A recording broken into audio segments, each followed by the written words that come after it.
Amém. Glória a Deus. O Senhor é bom e, como foi lido, perto está o Senhor de todos que o invocam, em verdade. Nestes dias nós estamos refletindo sobre a temática dos relacionamentos interpessoais. Eu tinha um professor, ele faleceu, o nome dele era David Hess. Ele dizia assim: se você não sabe se relacionar, não importa o que você sabe. Então, se você não sabe se relacionar, não importa o que você sabe. As crianças, por favor, podem subir. A tia Cibele está subindo ali. Com em paz, Deus os abençoe ricamente. E temos falado sobre a importância de trazer para os nossos relacionamentos interpessoais valores bíblicos que regem as relações interpessoais. Hoje pela manhã nós falamos sobre pessoalização, tratar as pessoas como de fato são pessoas. Hoje à noite nós queremos falar sobre limites. E o tema da noite é um limite para Simei. Abre a sua Bíblia, Eclesiastes capítulo 10, o versículo 20. Eclesiastes 10, 20. O sábio nos ensina uma verdade que com certeza ele aprendeu por experiência. Capítulo 10 de Eclesiastes, o verso 20. Ele diz assim: nem em seu pensamento insulte o rei, e mesmo em seu quarto amaldiçoe o rico, porque uma ave do céu poderá levar as suas palavras, seres alados poderão divulgar o que você disser. A versão atualizada diz: nem em seu íntimo amaldiçoe o rei. Essa é a primeira expressão. Ele está dizendo: não amaldiçoe o rei em hipótese alguma. E a história que vamos ver nesta noite é a história de um homem que não deu a mínima para esta orientação. Evidentemente ele não tinha essa orientação, mas com certeza ele sabia o que estava fazendo quando amaldiçoou o rei Davi. Vamos orar? Senhor, obrigado pelo que já fizemos nesta noite, louvando e bendizendo o teu nome. Pedimos que o teu Espírito Santo fale ao nosso coração. Ministre a nós a palavra do Senhor. E ela nos instrua e ela nos mostre como podemos viver neste mundo de maneira a agradar teu coração. É nossa oração, é nosso pedido a ti em nome de Jesus Cristo. Amém. Abre sua Bíblia no segundo livro de Samuel, o capítulo 16. Vamos começar uma leitura aqui, porque nós vamos falar de um personagem que não é muito conhecido. Poucas pessoas ouviram falar de Simei. Então, no segundo livro de Samuel, capítulo 16, e a partir do versículo 5, nós encontramos a história de Simei. Simei é uma personagem daquele tipo que aparece na Bíblia, de repente do nada. Você sabe muito pouco a respeito dele, igual Balaão, que de repente ninguém sabe, aparece e some e assim por diante. Simei era um homem da tribo de Benjamim. A tribo de Benjamim é a tribo que estava envolvida naquele incidente que você lê em Juízes, capítulo 20 e 21, em que houve um evento em Gibeá e aquilo revoltou as tribos de Israel. E, consequentemente, quase toda a tribo de Benjamim foi dizimada em meio a uma guerra, sobrando apenas poucos homens. E, possivelmente, esses poucos homens fossem o avô do rei Saul e talvez o próprio avô de Simei, pois Simei possivelmente era um primo do rei Saul. Quando acontece esse incidente aqui, que é citado Simei, o rei Davi já havia cometido o seu deslize moral de ter adulterado com Batseba e ter ordenado a morte de seu marido Urias. E a narrativa que segue a este evento está lá no capítulo 11 e em diante. Acontece que Deus vai punindo o rei Davi, Deus vai disciplinando Davi. E agora Davi se encontra em uma situação ruim, porém já prevista pelo profeta Natã, de que da própria casa dele, Deus levantaria um problema de grande magnitude para Davi. E aconteceu exatamente que seu filho Absalão estava liderando uma rebelião para tirar Davi do trono e se estabelecer em seu lugar. Agora leia o versos 5 a 13, quando a Bíblia nos diz assim: Chegando o rei Davi a Baurim, um homem do clã da família de Saul, chamado Simei, filho de Gera, saiu da cidade proferindo maldições contra ele. O sábio disse: nem em seu íntimo amaldiçoe o rei. Mas lá está então Simei, um homem que não reconhece seus limites. Ele era um súdito do rei, quer quisesse ou não.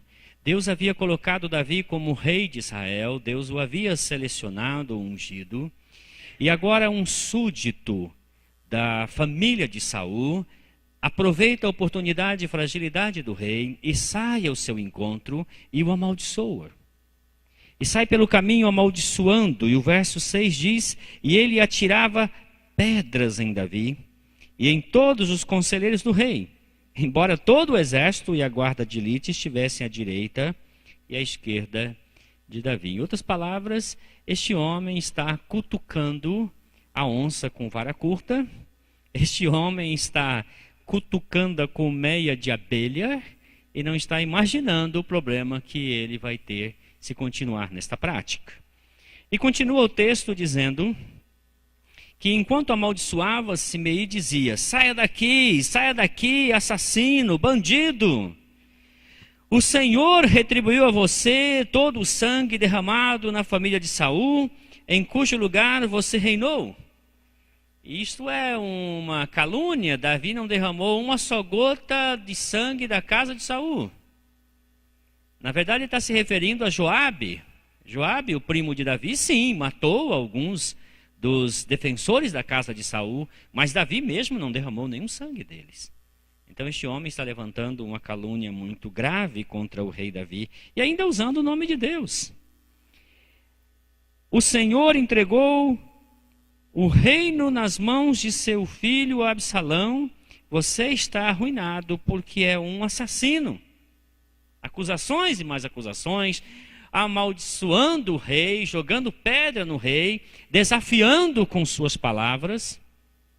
Aí o texto nos diz no versículo 9 que Absai, filho de Zeruia, que era primo de Davi, disse então o rei: por que este cão morto amaldiçoa o rei meu senhor? Permita que eu lhe corte a cabeça. E querido, se você ler a história desse Absai aqui, você vai descobrir uma coisa muito interessante. Esse homem não estava brincando, não. Esse homem tinha condições de sozinho ir lá, cortar a cabeça do Simei e trazer de volta. Esse homem era um guerreiro. Esse homem era aquele que tem sangue nos olhos, né? Se Leônidas de Esparta conhecesse ele, recrutava para o seu exército, com certeza. Este homem está pedindo permissão para Davi, permissão para lá e cortar a cabeça dele. A resposta do Davi falou: que é que vocês têm com isso, filhos de Zeruia? Ele que me amaldiçoe, porque o Senhor lhe disse que amaldiçoasse Davi. Portanto, quem poderá questioná-lo? Disse então Davi a Absai e a todos os seus conselheiros: até meu filho, sangue do meu sangue, procura matar-me. Quanto mais esse benjamita, deixe-no em paz, que amaldiçoe, pois foi o Senhor que mandou fazer isto. Talvez o Senhor considere a minha aflição e me retribua com o bem a maldição que hoje recebo. Davi, tendo sido amaldiçoado, caluniado, ofendido, perseguido, apedrejado, ele age tranquilamente. Ele até poupa a vida do amaldiçoador. Davi, no certo sentido, antecipa o que Jesus ensinou. Se alguém te persegue, ore por ele. Se alguém te amaldiçoa, abençoa esse alguém. Davi está dizendo: não, deixa ele. De repente foi Deus que mandou ele fazer, eu não sei. Vamos deixá-lo assim. Acontece, querido, que Simei estava cruzando os seus limites. Simei estava brincando à beira do abismo. E ele já contava como certa a vitória de Absalão. E ele contava que em poucos dias Davi estaria arruinado e morto. Só que aí você avança comigo para o capítulo 19. A partir do verso 16. Olha o que a Bíblia diz. Nos capítulos 17 e 18, temos uma reviravolta. Mal aconselhado, Absalão vai com seu exército em direção a Davi. Mas Davi é como um cão acuado. E alguns disseram assim que Davi no meio da mata seria invencível. E Absalão leva seu exército para combater Davi, só que Davi está cercado de homens valentes. E no primeiro embate, quando os soldados de Absalão percebem que estão lutando contra os maiores guerreiros de Israel, eles afrouxam e saem correndo. E nesta fuga, Absalão está montado numa mula, e a Bíblia diz que o pescoço dele ficou enroscado num carvalho, e aí então ficou lá, a mula foi embora, ele ficou balançando, e Joabe, o primo de Davi, ao ver aquilo, pegou uma flecha e perfurou o coração do filho de Davi. Assim colocou fim àquela rebelião. Davi chorou muito, e Joabe confrontou ele dizendo: quem dera seu filho tivesse vivo, a gente tivesse morto, não é verdade? Mas agora, quando chega no capítulo 19, depois que passou a ameaça, Israel percebeu que seguir Absalão foi errado.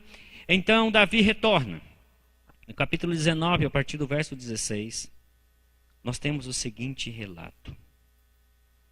Vamos começar no 15. Então o rei voltou e chegou ao Jordão. Os homens de Judá foram a Gilgal ao encontro do rei para ajudá-lo a atravessar o Jordão. Continua o texto dizendo: Simei, filho de Gera, benjamita de Baurim, foi depressa com os homens de Judá para encontrar-se com o rei Davi. Com ele estavam outros 1000 benjamitas e também Ziba, supervisor da casa de Saul, com seus 15 filhos e 20 servos. Eles entraram no Jordão antes do rei. Atravessaram o rio a fim de ajudar a família real na travessia e fazer o que o rei desejasse. Simei, filho de Gera, atravessou o Jordão, prostrou-se perante o rei e lhe disse: que o meu senhor não leve em conta o meu crime, e que não te lembres do mal que o teu servo cometeu no dia em que o rei, meu senhor, saiu de Jerusalém, que o rei não pense mais nisso. Eu, teu servo, reconheço que pequei, por isso de toda a tribo de Judá, de José, fui o primeiro a vir ao encontro do rei, meu senhor. Então Abisai de novo disse: Simei amaldiçoou o ungido do Senhor, ele deve ser morto. Impetuoso. Davi respondeu: o que é que você tem a ver com isso? Ô primozinho intrometido, né? O Simei ofendeu Davi, o Simei está agora arrependido, pede perdão por Davi, e o priminho querendo matar, né? Com gosto de sangue na boca, querendo matar Davi. Pare ser intrometido, vai para lá, o assunto nem é com você. Filho de Zeruia, acaso se tornaram agora meus adversários? Deve alguém ser morto hoje em Israel, ou não tenho hoje a garantia de que voltei a reinar sobre Israel? E o rei prometeu a Simei, sob juramento: você não será morto. Davi usa de compaixão e misericórdia. Porque Davi reconhece que, de fato, um homem, ele pode cometer erros na vida. Ele pode, às vezes, no momento de revolta, de impetuosidade, de falta de reflexão, de ter sido indignado ou sentir-se injustiçado, transpor limites, esbravejar-se, perder o controle, dar um soco na cara, ofender, coisas dessa natureza. Mas quando então o homem cai em si, percebe, vê que realmente errou, e é humilde o suficiente para reconhecer diante de todos, inclusive do ofendido, dizer: olha, eu errei, eu falei o que não devia, eu fiz o que eu não podia ter feito. E ele pede clemência, dizendo: rei, esquece isso, pelo amor de Deus, que fique no passado. Aquele Simei que saiu amaldiçoando está aqui, prostrado, arrependido, pedindo o teu perdão, pedindo clemência, poupa a minha vida. Aí aparece o Absaí dizendo, ó, passou o limite, tem que morrer. Davi falou, Absaí, vai treinar o exército, vai atirar umas flechinhas para lá. Rapaz, o assunto nem é com você, cara.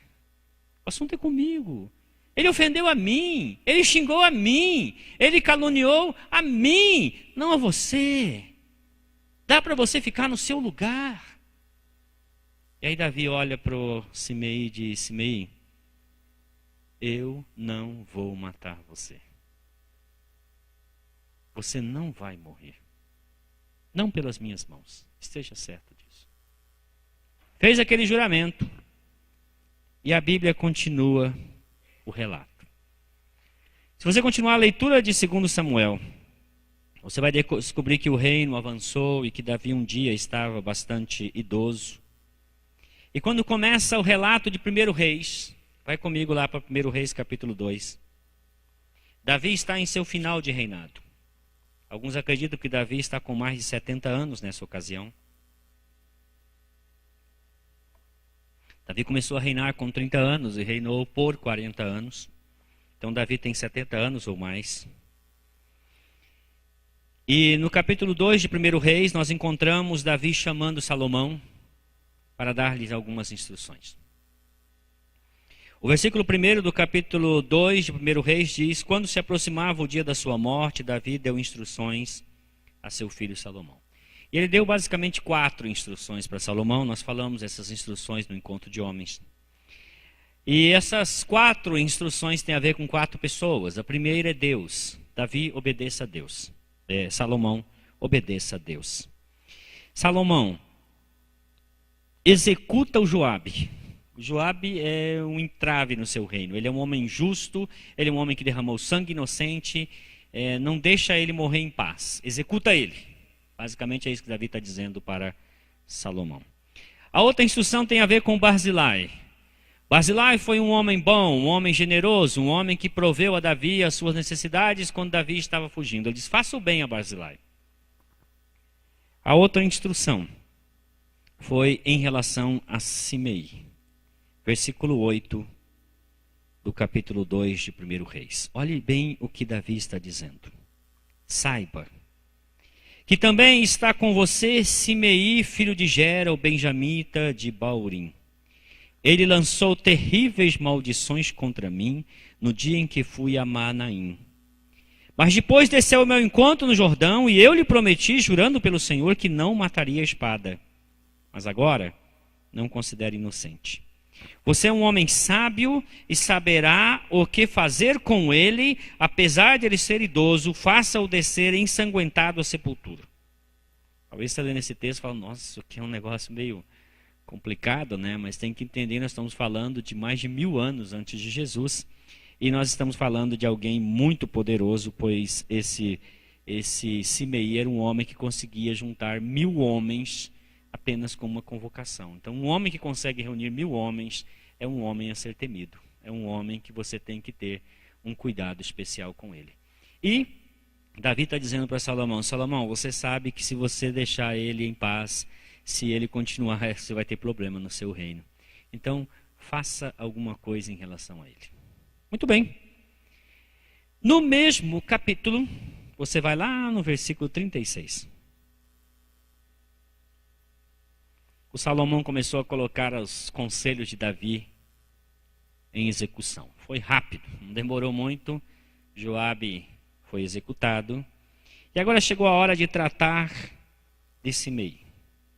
O que Salomão fez? Gente, Salomão era um homem muito sábio. E Salomão sabia, pelo histórico de Simei, que Simei era um homem que não conseguia viver dentro dos seus limites. Sabe aquela pessoa que parece que ela sente uma comichão por fazer coisas erradas?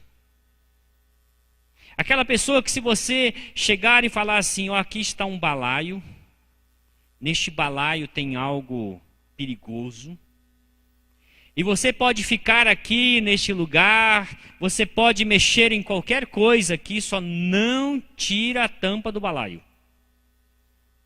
Se você deixar essa pessoa, meia hora depois você volta com soro antiofídico, porque certamente a pessoa vai mexer no balaio que está cheio de cobra. Tem gente assim, não tem? Quem de vocês é assim? Eu ficaria extremamente curioso, né? Eu estava vendo esse dia um videozinho de brincadeira, né? O pessoal pedindo, pelo amor de Deus, quando colocar luto, diz por quê, né? Porque aí as pessoas colocam luto, você vai ver, é luto pelo papagaio. E a gente fica todo penalizado, né? Meus pêsames, que Deus console o seu coração. Tudo bem que morrer papagaio não é legal, mas, poxa, gente, estava pensando que era o pai, a mãe, né? É complicado, a gente fica curioso, eu fico curioso, eu olho, né? Quem que morreu? Chega lá, às vezes não é quem a gente pensa, está de luto pela Aretha Franklin. Nunca viu a Aretha Franklin, mas está de luto. Amém, né? As pessoas às vezes não conseguem viver dentro dos seus limites. E por que não conseguem viver dentro dos seus limites? É muito simples resolver esse problema. Salomão chamou Simei, veja lá no verso 36. Depois o rei mandou chamar Simei. Vem cá, vamos ter uma conversinha.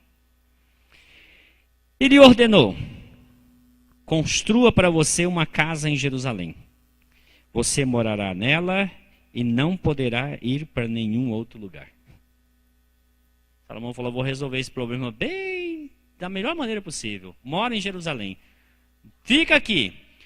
O dia em que você ultrapassar o Vale do Cedron, você será morto. E mais, você será o responsável pela sua própria morte.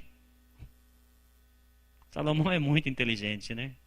Vem cá, Simei, já que você é um cara que não conhece limites, você não gosta de viver dentro dos seus limites, eu vou colocar limite para você. Está aqui, ó. Seu limite é Jerusalém. Naquela época, o Vale do Cedron, que é um riachozinho, estava nos limites de Jerusalém. E aí, Salomão disse, olha, para cá do Cedron, vida. Para lá do Cedron, morte. Tudo bem? Vamos lá, Simei, repita para mim. Para cá do Cedron, vida. Para lá do Cedron, morte. Ah, ok. De novo, para cá do Cedron, vida. Para lá do Cedron, morte. E se você cruzar o Cedron, você vai morrer. E a culpa é de quem? Minha. Ok, combinado. Estamos certos? Aí o Simei, estamos certos.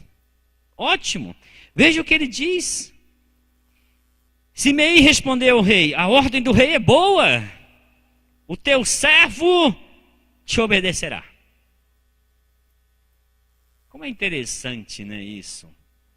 Às vezes a gente se empolga e a gente acha que a gente vai conseguir fazer as coisas porque a gente acha que está no domínio nosso domínio, ou no domínio dos nossos impulsos e desejos. E ele concorda. Parece o povo de Israel quando Moisés sobe ao monte e traz a lei do Senhor e lê a lei do Senhor e eles dizem, tudo que o Senhor disser faremos. Aí Moisés sobe ao monte novamente para pegar as pedras em suas mãos e quando Moisés está voltando ele chama o Josué e fala, o que é isso? O Josué, acho que é uma guerra. Moisés falou, é guerra nada, isso é festa. Eu estou ouvindo Anitta, Pablo, eu estou ouvindo, isso não é guerra não. Esse negócio aí está estranho, está parecendo o clube que fica perto da minha casa, da velha guarda, né? O som lá e tal, de vez em quando em casa dá para ouvir lá e tal. E o Moisés falou, eu já ouvi essa música. Isso não é guerra, isso é festa. E a Bíblia diz que quando Moisés desceu, vocês pensam que a coisa estava boa? O negócio estava terrível. Eu morei lá em Pompeia, em frente a um clube. E era assim, irmãos.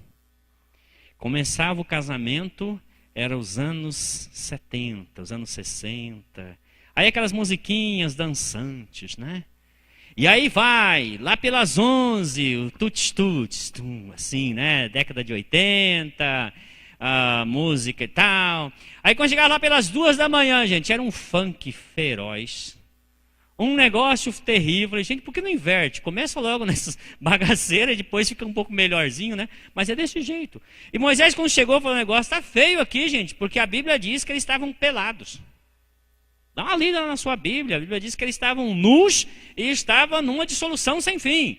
Agora, aquele pessoal que estava agora fazendo lá adoração ao bezerro de ouro, era o mesmo que estava dizendo: o que o Senhor disser, nós faremos. Às vezes eu fico com medo de algumas músicas que a gente canta. Sabia? Uma vez eu lembro que estava em alta aquele ministério toque no altar, né? Aí tinha uma musiquinha que falava que eu vou subir ao monte, o sacrifício sou eu. Aí eu não cantava aquela música, não. Sabe por quê? Um dia eu me empolguei de cantar aquela música, aí veio o pastor Haroldo, que já está na glória. Ele chegou: Marcos, nós estamos organizando um grupo aí para levar a Bíblia para a China. Você não gostaria de fazer parte? Eu falei: eu não. Na China, se você for pego contrabandeando a Bíblia, é 10 anos de cadeia. Eu falei: não sei não, meu pastor, não está nos meus planos esse negócio não. 10 anos de cadeia, eu não sei. Eu vou perguntar para a Iraci, se ela autorizar, quem sabe, né? A gente fala que vai subir no monte, o sacrifício sou eu, mas lá na China, entregar a Bíblia lá e ficar 10 anos preso, se for pego, ninguém quer, né? Mas que sacrifício foi esse? Aí então nós temos o Simei dizendo: aí eu gostei, esse negócio é bom. Beleza, concordo, está aí. E o verso 38 diz: Simei permaneceu em Jerusalém por muito tempo. Mas aí o verso seguinte já diz que muito tempo não era tanto tempo assim. Por quê? O verso 38 diz, 39, desculpa. 3 anos depois, 2 escravos de Simei fugiram para a casa de Aquis, filho de Maaca, rei de Gate. E alguém contou a Simei: seus escravos estão em Gate. Então Simei selou um jumento e foi até Aquis em Gate procurar os seus escravos. E de lá Simei trouxe os escravos de volta. Simei era amigo do rei de Gate.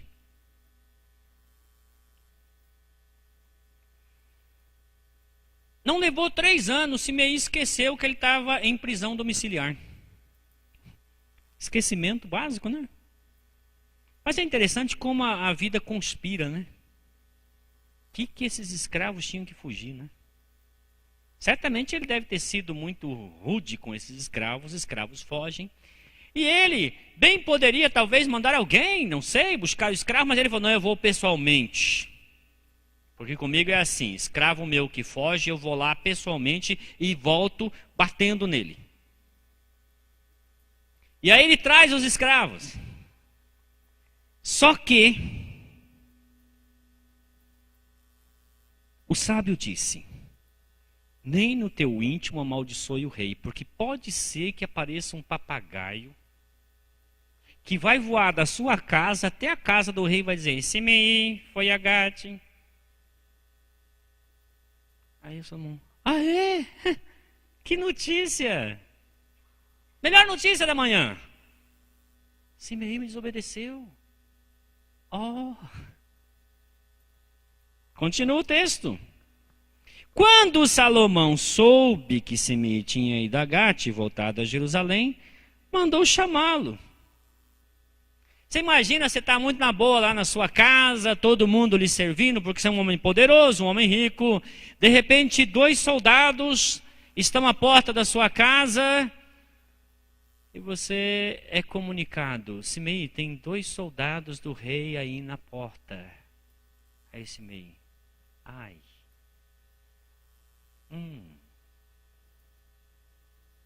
Misericórdia.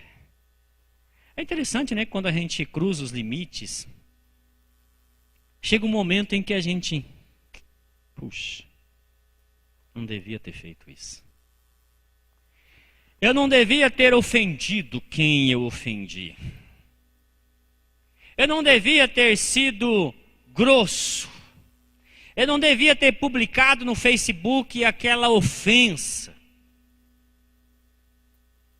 Recentemente uma mulher lá, eu creio que foi na Inglaterra, perdeu uma grande fortuna porque ela publicou um texto racista.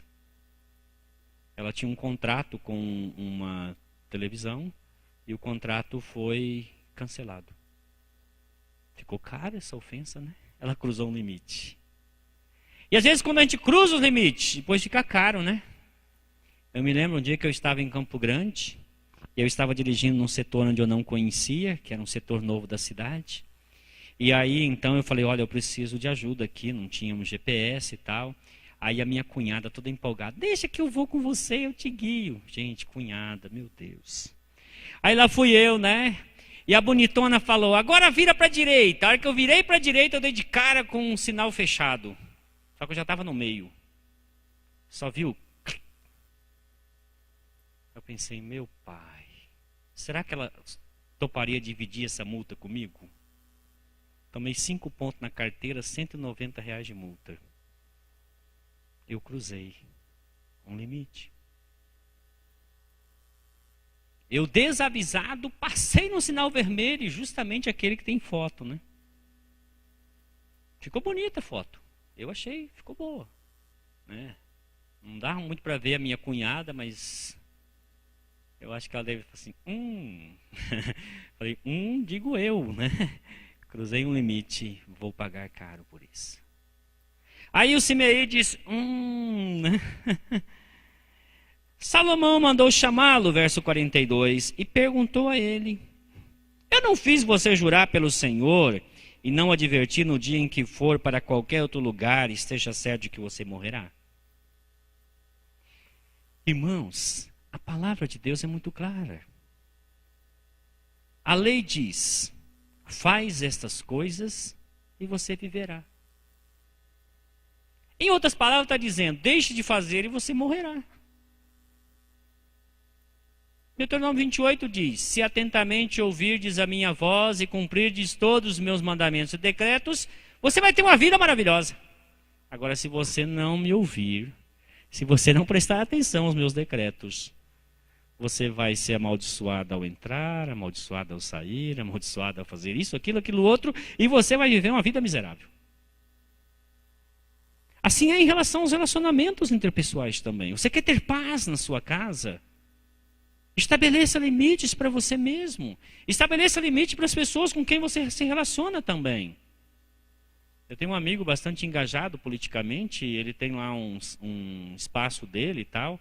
Eu não concordo com tudo que ele fala, mas eu respeito ele. Ele pede assim, podem discordar, só que me respeitem, por favor. Importante, né? Discorde das pessoas. Hoje é ano político, né, e tal. Ah, fulano de tal está dizendo que gosta disso aqui. Se você não gosta, eu não gosto, eu respeito você, né?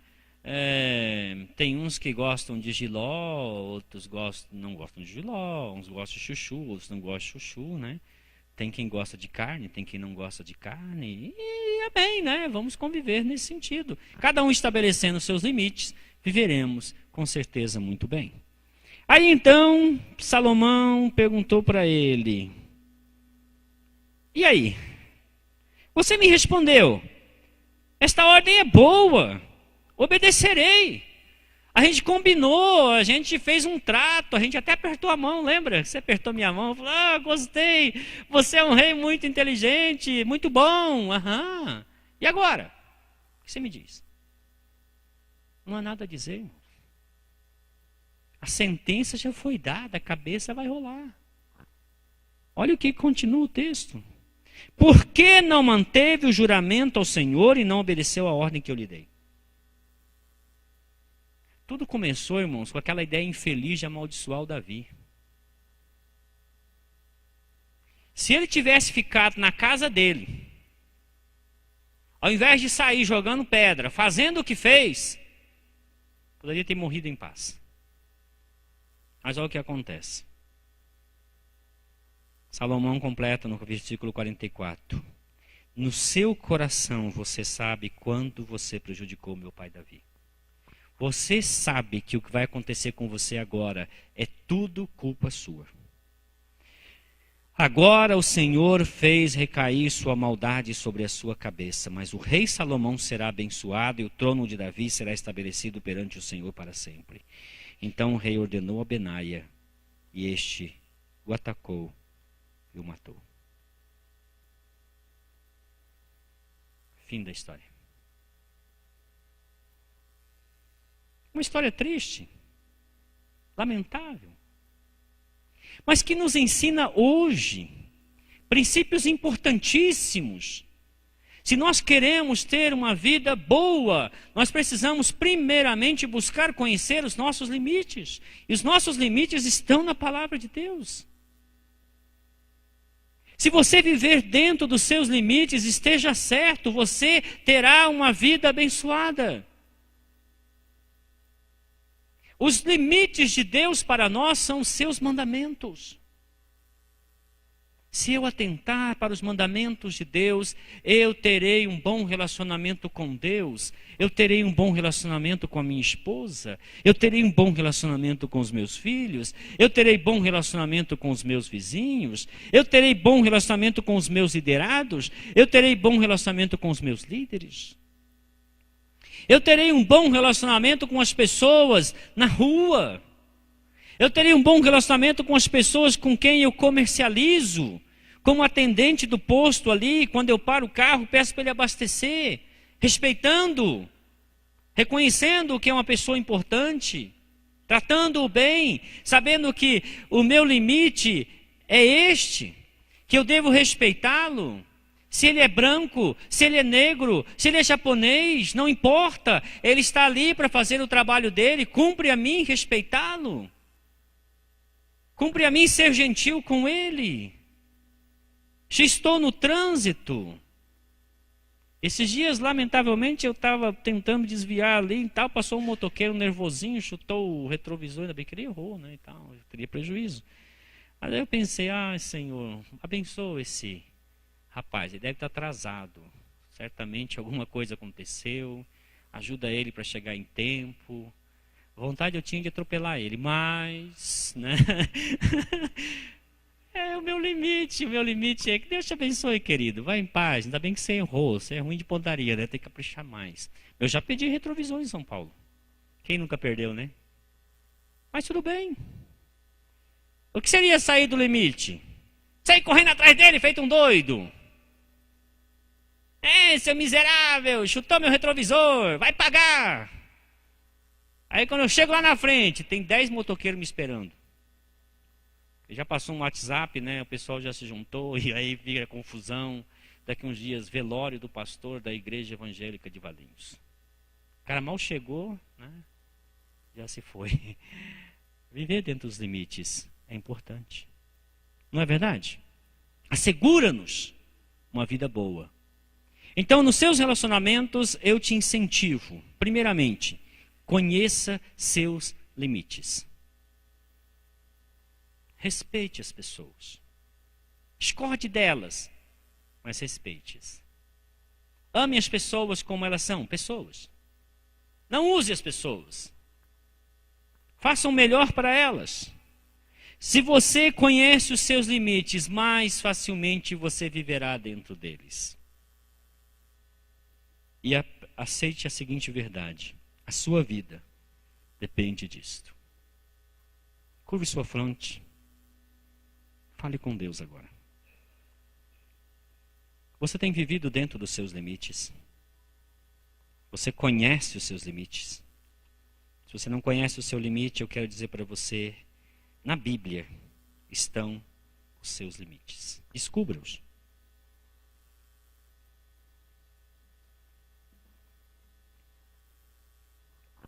Como você se relaciona com as pessoas? Não calunie as pessoas. Faça o melhor para elas. Deseje-lhes bem. Se alguém te amar, ame também. Se alguém te odiar, continue amando. Se alguém caluniar você, não calunie esse alguém. Abençoe. Se alguém lhe perseguir, ore por essa pessoa. Se alguém disser, eu sou seu inimigo, fala, opa, uma pessoa para eu amar.